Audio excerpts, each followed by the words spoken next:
There was a time when Sundays were more than just the last square on the calendar. They were the heartbeat of the home.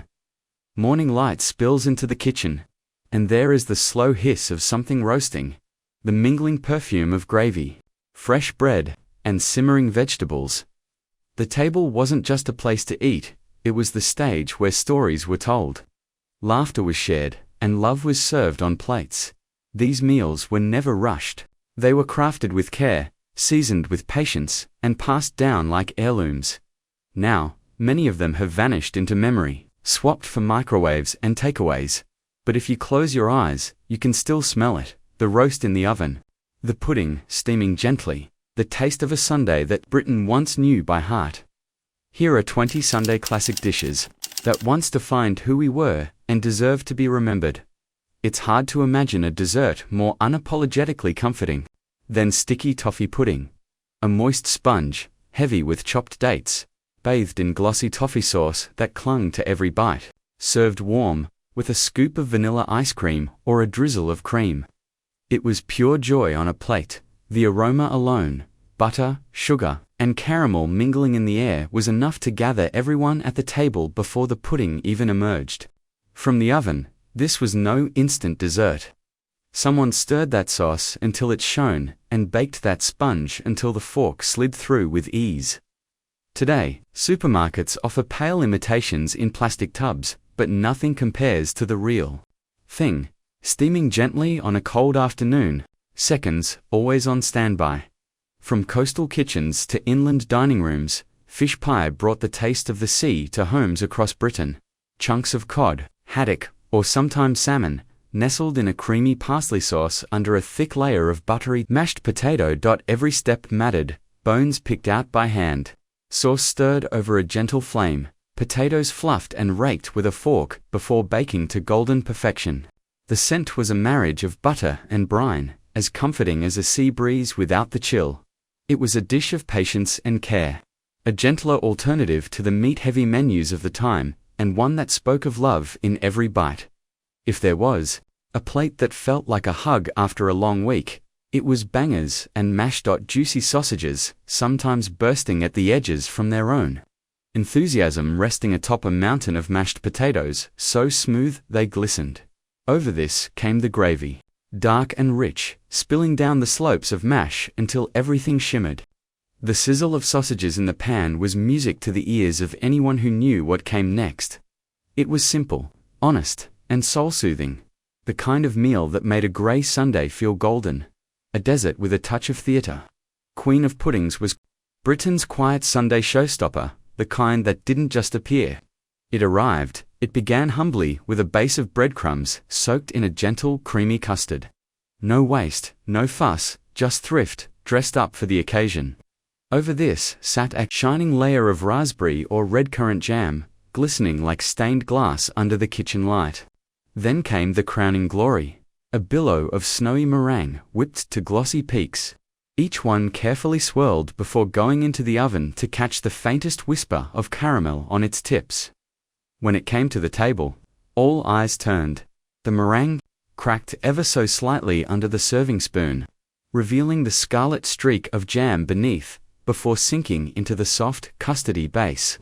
Mothers often made it, when guests were over, the kind of dessert that said, "Yes, I've gone to some trouble." It wasn't just sweet, it was layered like a story. Thrifty beginnings, a middle of pure charm, and an ending so light it seemed to float away. Nowadays, it hides in the corners of old cookbooks. But to those who tasted it, the Queen of Puddings was nothing short of majestic.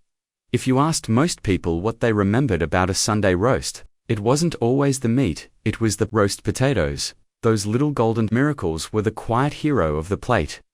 The process was practically a ritual. Potatoes peeled and chopped into even chunks, parboiled until their edges grew fuzzy, then tumbled into a roasting tin already shimmering with hot fat, beef dripping for the traditionalists, vegetable oil for the cautious. As they roasted, their edges crisped, turning into tiny shards of caramelized crunch, while the insides stayed fluffy and light. Children would lean over the table to spot the best ones, the ones with extra corners and darker patches, where the heat had worked its magic. Grown-ups would praise the cook with a reverence usually reserved for chefs in white hats. It was simple, honest, perfection. You could get away with overcooked vegetables or slightly dry meat if the potatoes were right. But if they weren't, well, you'd never hear the end of it. Despite the whimsical name, there was nothing foolish about Toad in the Hole. It was a masterclass in making something wonderful from almost nothing. Plump sausages were arranged in a baking dish, and over them went a pour of Yorkshire pudding batter. Into the oven it went, where the batter swelled and puffed into a golden cloud around the meat. The sausages peeked through like little hills in a pastry landscape. Their skins blistered and shiny. Served with lashings of onion gravy, it filled plates and silenced hunger. For children, the fun was in chasing the sausages with a fork through the fluffy batter. For adults, it was the satisfaction of turning a few simple ingredients into a meal that could feed the whole family with warmth and cheer. It might raise a smirk today, but back then Spotted Dick was simply comfort in pudding form. Made from suet dough and dotted with currants or raisins. The spots, it was steamed for hours until it turned soft, warm, and fragrant. Sliced, thick and generous, it was always served with a flood of custard. The golden sauce seeping into every corner of the sponge until the whole thing gleamed. The making of it was almost ceremonial. Grandmothers tying muslin cloths, kettles hissing, the kitchen growing humid with the scent of sugar and fruit. It wasn't elegant, but it was hearty, honest, and absolutely satisfying.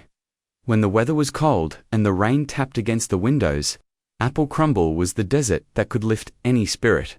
Tart, Bramley apples, peeled and sliced, were layered in a dish, sometimes with a sprinkle of cinnamon or nutmeg. Over them went a rough rubble of flour, sugar, and butter rubbed together by hand. No machines, just cold fingers and patience. Baked until the topping was golden and crisp. It emerged from the oven sending up curls of steam scented with apple and spice. Served with custard or cream. It was never fancy, but it was always welcome. Every spoonful was a reminder that the simplest things could be the most comforting. Few foods could be so proudly plain, and yet, so deeply satisfying as a pork pie. With its sturdy hot water crust and dense filling, it was a slice of Britain's agricultural heart. Inside, seasoned pork was sometimes set in a layer of savoury jelly, sealing in both flavour and moisture. The crust, baked to a rich golden brown, broke with a satisfying crunch, eaten cold, often as part of a Sunday tea, or saved for later in the day. It paired beautifully with a sharp pickle. These pies were a link to markets and fairs, to a time when food was made to last and to nourish, not just to impress. Sunday's generosity often became Monday's comfort in the form of shepherd's pie. Leftover roast lamb was chopped and simmered with onions, carrots, and peas, sometimes with a splash of gravy from the day before. This savoury filling was topped with clouds of mashed potatoes, raked with a fork so the peaks would crisp in the oven. Breaking into the crust released a breath of steam and the scent of meat and herbs. It was a dish of economy, care, and love. Proof that even scraps could be transformed into something you looked forward to all day. Not all Sunday classics were heavy or hot. Summer pudding was a rare warm weather treat, and its arrival was as seasonal as the first blush of berries. Soft slices of white bread lined a pudding basin, filled with sugared raspberries, currants, and blackberries, then left to sit overnight so the juices could soak into every crumb. When turned out, it was a jewel-toned dome, cool to the touch, and bursting with the sharp sweet taste of summer. Served with cream, it was as refreshing as a breeze on a hot day, and just as fleeting. Born of thrift, but tasting like indulgence, bread and butter pudding was a lesson in how not to waste a thing. Slices of stale bread were spread with butter, layered with sultanas, and soaked in a custard of eggs, milk, and sugar. Baked until the top was golden and crisp, but the middle soft and trembling. It emerged with the scent of sugar and spice drifting through the house. It was a dish that proved care, not cost, was the true measure of comfort food. No roast was complete without Yorkshire pudding, from the same humble batter that made Toad in the Hole. This version stood on its own as a proud golden cup, ready to hold rivers of gravy. When the tin came out of the oven, the puddings were tall, airy, and crisp on the outside, yet tender inside. Mothers swore by their own secrets: the temperature of the fat, the depth of the batter, and any collapse was treated like a small tragedy. Even today, though frozen versions exist, nothing beats one made fresh. The gravy soaking into its hollow heart, a dome of light sponge drenched in golden syrup, steamed until each bite was sweet, warm, and gloriously sticky. Served with custard, it was a sunbeam in the depths of winter. The golden syrup would cling to your spoon, and that first bite was nothing short of bliss. Asterisk. Humble, hearty, and filling. Corned beef hash was a regular for families who believed in using every scrap. Diced corned beef, fried with potatoes and onions, sometimes topped with a runny egg. It was the kind of dish that worked just as well at breakfast as it did at tea. Asterisk. A suet pastry rolled around a thick layer of jam, steamed or baked, then sliced into spirals that oozed sweetness. Served with custard, it was messy, homely, and loved by children and adults alike. Asterisk. Named for the cheerful sound it made in the pan, bubble and squeak was the perfect Monday follow-up to Sunday's roast. Leftover potatoes and cabbage were fried together until crispy and browned, sometimes with an extra slice of bacon thrown in for good measure. Asterisk. The crown jewel, the centerpiece. The reason Sundays felt different: the Sunday roast was more than a meal. Asterisk. A joint of beef, lamb, or sometimes pork went into the oven hours before dinner.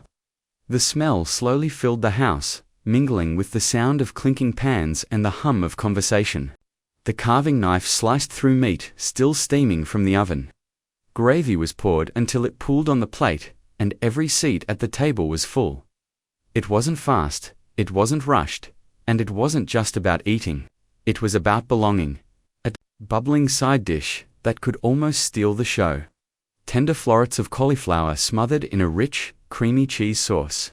Baked until the top was golden and flecked with brown. Often served with the roast, it brought a comforting indulgence to the plate. Asterisk. Layers of sponge cake. Fruit, jelly, custard, and cream. Trifle was a feast for the eyes before it ever touched the tongue. The bright colors glowed in the glass bowl, promising a sweet ending to the meal. Each spoonful was different, a bit of jelly here, a splash of custard there, the cream smoothing everything together. It was the taste of celebration, no matter the occasion. These dishes weren't just food, they were chapters in a story Britain told itself every week. They were the steam curling from the gravy boat, the laughter over second helpings, the scrape of a serving spoon against the last bit of crumble. Today, they survive in memories, old recipe cards, and the occasional nostalgic menu. But for those who lived it, they were more than meals, they were Sunday.